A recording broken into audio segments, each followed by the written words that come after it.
The Book of Hebrews. In the New Testament. Read from the New King James. Hebrews chapter 9 verse 1 through 28. Then indeed, even the first covenant had ordinances of divine service and the earthly sanctuary. For a tabernacle was prepared. The first part, in which was the lampstand, the table, and the showbread, which is called the sanctuary, and behind the second veil, the part of the tabernacle which is called the holiest of all, which had the golden censer and the ark of the covenant overlaid on all sides with gold, in which were the golden pot that had the manna, Aaron's rod that budded, and the tablets of the covenant, and above it were the cherubim of glory overshadowing the mercy seat. Of these things we cannot now speak in detail. Now when these things had been thus prepared, the priest always went into the first part of the tabernacle, performing the services. But into the second part the high priest went alone once a year, not without blood, which he offered for himself and for the people's sins committed in ignorance. The Holy Spirit indicating this, that the way into the holiest of all was not yet made manifest while the first tabernacle was still standing. It was symbolic for the present time in which both gifts and sacrifices are offered, which cannot make him who performed the service perfect in regard to the conscience, concerned only with foods and drinks, various washings, and fleshly ordinances imposed until the time of Reformation. But Christ came as high priest of the good things to come, with the greater and more perfect tabernacle not made with hands.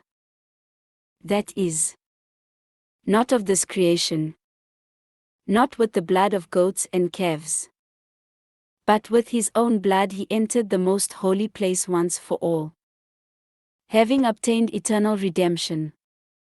For if the blood of bulls and goats and the ashes of a heifer, sprinkling the unclean, sanctifies for the purifying of the flesh, how much more shall the blood of Christ, who through the eternal Spirit offered himself without spot to God, cleanse your conscience from dead works to serve the living God?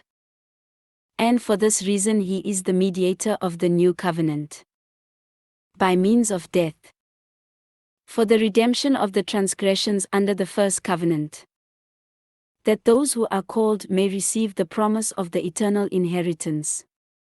For where there is a testament, there must also of necessity be the death of the testator. For a testament is in force after men are dead, since it has no power at all while the testator lives. Therefore not even the first covenant was dedicated without blood.